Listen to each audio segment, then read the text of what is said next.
आम्ही 2018 पासून भरतोय. आमची विनंती आहे एक मला कुठच्याही परिस्थितीमध्ये आम्हाला दोन लोकांकडनं काम करून घ्यायचे की नाही. आणि सर हिंगोली जिल्ह्यामध्ये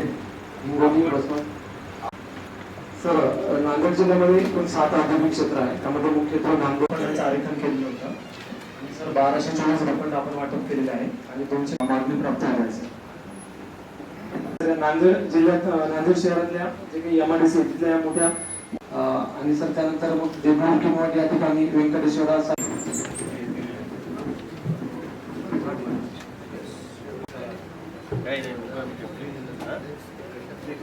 थोडंसं इलॅबरेट करून सांगतो याच्यामध्ये की हे आलेले असतील आम्ही ते पुढच्या महिन्यामध्ये नक्की ऍडजस्ट करू. नाही सर काय झालं सिस्टीम असल्यामुळं एमआयडीसी कडे टॅक्स भरावा, बाकी कुठच्याही संबंधित टॅक्स भरू नये ते त्यांना पत्र दाखवतील, संपला विषय. सर युनिट मी स्थापन केलेलं आपण 2 कोटीची इन्व्हेस्टमेंट माहिती झालेली कमर्शियल लेणी आहेत ऍक्च्युली.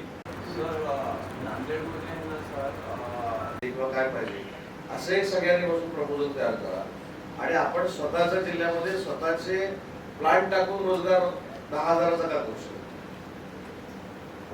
क्लस्टर मध्ये तुम्ही मोठी जागा घ्या, सगळे एकत्र येऊन काम करा, त्याच्यातून 10,000 लोकांना रोजगार द्या. या बाबतीमध्ये इकडे या स्टार्टअप सुरू करा, 50 लाखामध्ये सर्व्हिस इंडस्ट्री सुरू करा, 1 कोटीमध्ये मॅन्युफॅक्चरिंग इंडस्ट्री सुरू करा. हे आपण जोपर्यंत सांगितलं तोपर्यंत होणार नाही. यापूर्वी